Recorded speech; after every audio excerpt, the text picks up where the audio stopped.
लिखवाना, यानी शहीद का तो मर्तबा बहुत बड़ा होता है ना, तो कोई उंगली कटवा के छोटी सी और शहीदों में नाम लिखवाने आ जाए तो वो आज की मुस्लिम लीग नून है। मरियम नवाज साहिबा ने एक स्टेटमेंट दिया, उन्होंने कहा जी मुल्क की तारीख में मियां मोहम्मद नवाज शरीफ से ज़्यादा मुश्किलात किसी सियासी लीडर ने नहीं देखी।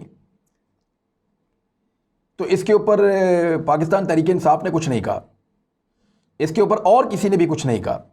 इस पर उनकी अपनी इत्तेहादी जमात जिसकी वो बहुत तारीफ़ें करते थे, पाकिस्तान पीपल्स पार्टी ने सिर्फ तस्वीरें शेयर करना शुरू की हैं मोहतरमा बेनज़ीर भुट्टो साहिबा की और नुसरत भुट्टो साहिबा की, जुल्फ़कार अली भुट्टो साहब की और जरदारी साहब की।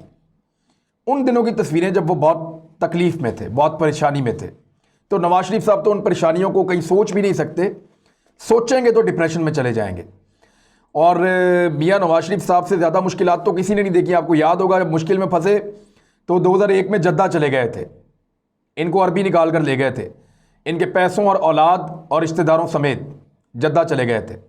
लंबे अरसे तक जद्दा में रहे, फिर वहाँ से इंग्लैंड चले गए, वहाँ प्रॉपर्टीज़ बनाई, कारोबार किया, पाकिस्तान से अपना पैसा भी ले गए, तो बहुत मुश्किलात देखी।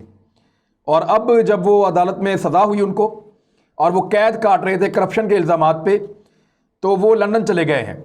वहाँ वो अपनी औलाद के साथ मज़े से अपनी ज़िंदगी गुजार रहे हैं और बाकी रिश्तेदारों को भी दिल लगी के लिए वहाँ पे बुलाया है।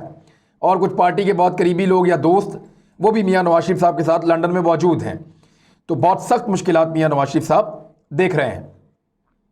जब पाकिस्तान वापस आए तो जितनी चीज़ें उनकी जब्त की गई थी सरकार की जानिब से, वो सारी चीज़ें उनको वापस दी गई, उनकी फैक्ट्रियाँ तक उनको वापस मिल गई। पाकिस्तान की तारीख में एस्टेब्लिशमेंट का सबसे तगड़ा घोड़ा जो है वो मियां नवाज शरीफ साहब रहे हैं। जनरल ज़िया उल हक साहब की मेहरबानियाँ हैं, जनरल कियानी साहब ने लॉन्ग मार्च में मियां नवाज शरीफ साहब को दोबारा जिंदा करके हीरो बनाया। ये जो लॉन्ग मार्च हुआ था जजेस की बहाली के लिए, इसका क्रेडिट मियां नवाज शरीफ साहब को दिया गया। बाकायदा प्लान था, मैं बाहर खड़ा हुआ था, रिपोर्टिंग कर रहा था, तो कुछ लोग अंदर से निकले जिनमें ख्वाजा साद रफीक साहब भी थे, हमजा शहबाज साहब भी थे, बाकी लोग।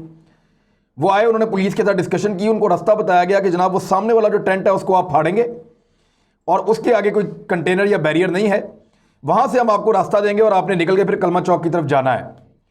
और फिर कारकुनों को इकट्ठा किया गया और पुलिस ने बाकायदा बी टीम का काम किया था, क्योंकि एस्टेब्लिशमेंट साथ मिली हुई थी उस वक्त के आर्मी चीफ।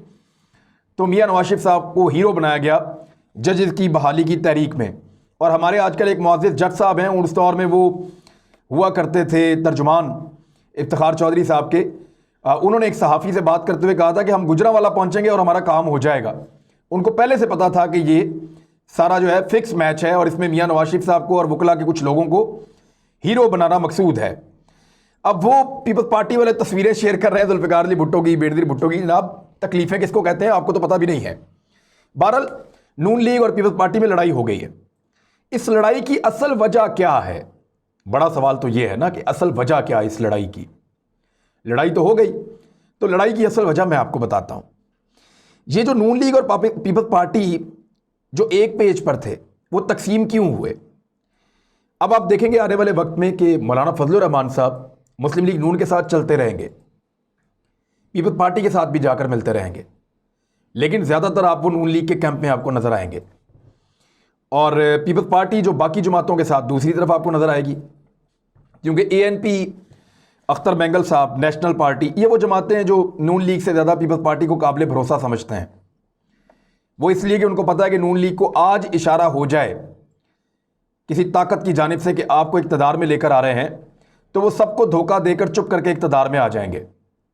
लेकिन पाकिस्तान पीपल्स पार्टी बाकी सबको साथ लेकर चलने पर यकीन रखती है और मुस्लिम लीग नून की अपनी जो स्ट्रेटजी है उसने मुस्लिम लीग नून को सेंट्रल पंजाब तक महदूद कर दिया है। यानी आप देखें इस वक्त बलूचिस्तान में आपको नून लीग नज़र नहीं आती, सिंध में आपको नून लीग नज़र नहीं आती, खैबर पख्तूनख्वा में बहुत खरामा नून लीग कहीं बची है।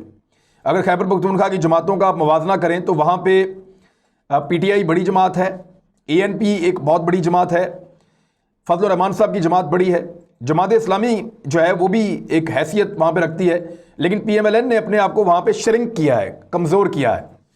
सिंध में पहले ही कभी नून लीग नहीं गई थी और बलूचिस्तान में भी उनके हालात अब पतले हैं। जो 2-4 लोग थे वो भी पार्टी छोड़कर चले गए। तो मौलाना फजलुर रहमान साहब क्यों खड़े रहेंगे उसकी वजह मैंने आपको पिछले व्लॉग में बताई थी कि मौलाना फजलुर रहमान साहब ने मियां नवाज शरीफ साहब से मुबैना तौर पे, उनकी अपनी पार्टी के लोग कह रहे हैं, मैं नहीं कह रहा, कि JUIF के लोगों ने, मौलाना फजलुर रहमान साहब ने 78 करोड़ रुपया मुस्लिम लीग नून से पहले लिया था और 1 अरब 25 करोड़ रुपया अब लिया है और तकरीबन 3.25 करोड़ रुपया मजीद हासिल करेंगे। तो मौलाना फजलुर रहमान साहब को ये जो बहुत बड़ी बड़ी अमाउंट्स हैं ये मुस्लिम लीग नून से दूर नहीं होने देंगी और इसीलिए वो अब नैब की पेशियां तक मरियम नवाज साहबा की भुगताने पर तैयार हैं। लड़ाई क्यों हुई उस बात पे आ रहे हैं। मैंने आपसे कहा था कि एक वीडियो लीक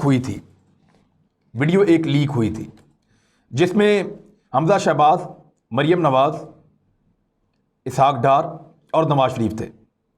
ये जो वीडियो लीक हुई, इस वीडियो की जो इन्फॉर्मेशन है वो जरदारी साहब तक पहुंची और उनको ये बताया गया कि पाकिस्तान पीपल्स पार्टी और आसिफ अली जरदारी साहब के सख्त खिलाफ हैं मुस्लिम लीग नून की क़यादत।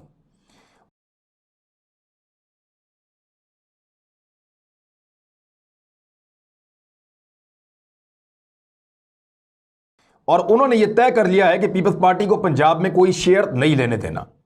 इस तहरीक के नतीजे में कुछ भी ऐसा नहीं करना कि बिलावल या जरदारी साहब पंजाब में पॉपुलर होना शुरू हो जाएं, जैसा कि मुल्तान में उन्होंने मेला लूटने की कोशिश की।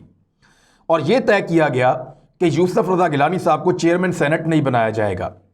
इसी बिना पर मुस्लिम लीग नून ने अपने बड़े ख़ास सेनेटर्स के ज़रिए से और मौलाना फजलुर रहमान साहब के 2 बंदों के ज़रिए से कोशिश की कि चेयरमैन सेनेट की नशिस्त यूसुफ रज़ा गिलानी हार जाएं और यूसुफ रज़ा गिलानी चेयरमैन सेनेट की नशिस्त हार भी गए।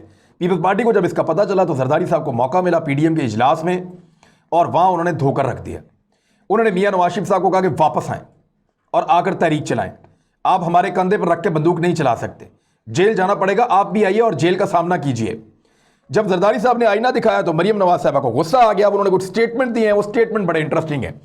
लेकिन आप याद करें, जब यूसुफ रज़ा गिलानी इलेक्शन हारे तो मरियम नवाज साहबा ने बड़ी चालाकी से पीपल्स पार्टी को यह भरोसा दिलाने की कोशिश की कि यह सारा कुछ एस्टेब्लिशमेंट ने किया है, पाकिस्तान की फौज ने, जनरल बाजवा ने किया है, ये जो कुछ भी किया है उन्होंने किया है, आओ मिलकर इनसे लड़ते हैं। लेकिन पीपल्स पार्टी इस मरतबा कन्विंस नहीं हुई। पीपल्स पार्टी के पास पक्की इंफॉर्मेशन थी कि एस्टेब्लिशमेंट ने अपने आप को न्यूट्रल रखा है और पीपल्स पार्टी के पास यह भी इंफॉर्मेशन थी कि नून लीग नहीं चाहती कि चेयरमैन सेनेट पाकिस्तान पीपल्स पार्टी का हो।